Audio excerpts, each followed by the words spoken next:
जंगल के बीचों बीच ऊंचे पहाड़ों और घने पेड़ों से घिरे एक राज्य का राजा था, शेर राजा विक्रम। वह शक्तिशाली था, वीर था, पर सबसे ज्यादा घमंडी था। शेर राजा विक्रम जब जंगल की सैर पर निकलता तो सब जानवर रास्ता छोड़कर भाग जाते।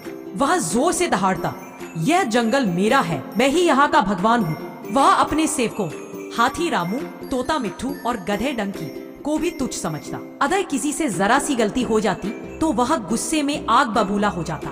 तुम सब मेरी प्रजा हो, मेरे सामने सिर झुकाओ। उसकी आवाज जंगल की हवा में गूंजती और पेड़ों की पत्तियां डर से कांप उठती।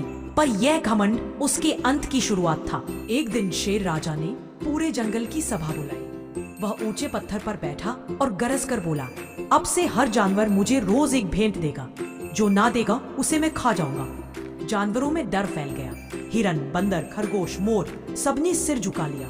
केवल एक छोटा सा काला कौवा बोला, राजा जी, ये अन्याय है। भेंट प्रेम से दी जाती है, डर से नहीं। शेर की आंखों में आग जल उठी। अरे छोटे कौवे, तू मुझे सिखाएगा?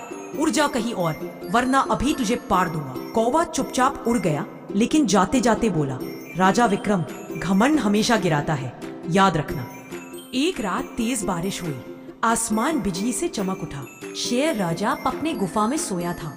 तभी जंगल में इंसानों के आने की गंध आई। वह उठा और बाहर देखने गया। शिकारी अपने जाल बिछा रहे थे। इन कमजोर इंसानों को मैं सिखाऊंगा। वह दहाड़ता हुआ उनकी ओर भागा, लेकिन शिकारी चालाक थे। उन्होंने गहरे गड्ढे में कांटे बिछा रखे थे। शेर का पैर फिसला और वह गड्ढे में जा गिरा। आहा! उसकी दहाड़ अब दर्द की चीख बन गई। कांटे उसके शरीर में धंस गए और बारिश में उसका खून बहने लगा। सुबह हुई। जानवरों को पता चला कि शेर राजा फंस गया है। हाथी रामू बोला, चलो उसे बचा ले। पर बंदर बोला, वही राजा जो हमें रोज डराता था, अब मदद मांग रहा है। मिट्ठू तोता उदास स्वर में बोला, राजा गलत था, पर मरना नहीं चाहिए। सभी जानवर गुफा के पास पहुंचे। शेर ने कमजोर आवाज में कहा, मुझे बाहर निकालो, मैं तुम्हें राजा नहीं, दोस्त बनकर शासन करूंगा। कोई आगे नहीं बढ़ा।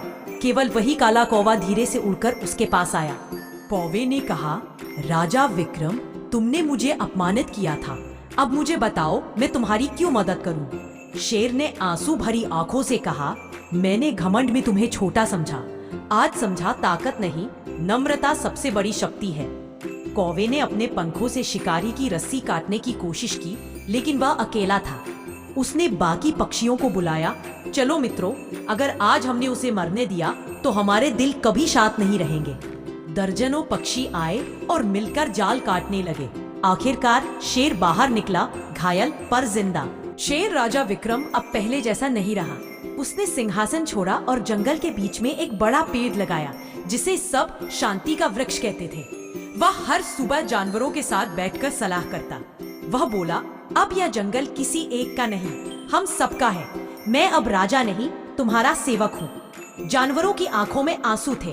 हाथी रामू ने कहा, राजा जी, आपने अपने घमंड को हराया है, अब आप सच्चे राजा बने हैं। कुछ दिनों बाद वही शिकारी फिर जंगल में आया, पर इस बार सभी जानवर मिलकर उसके सामने खड़े हो गए। शेर, हाथी, बंदर, हिरन, सब।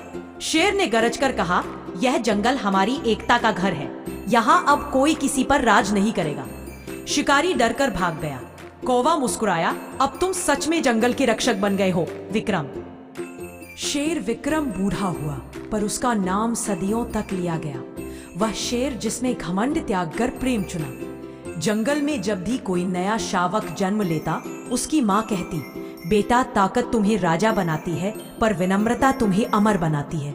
अगर आपको यह वीडियो अच्छी लगी हो तो इसे लाइक करें, चैनल को सब्सक्राइब करें और अपनी राय कमेंट में जरूर बताएं।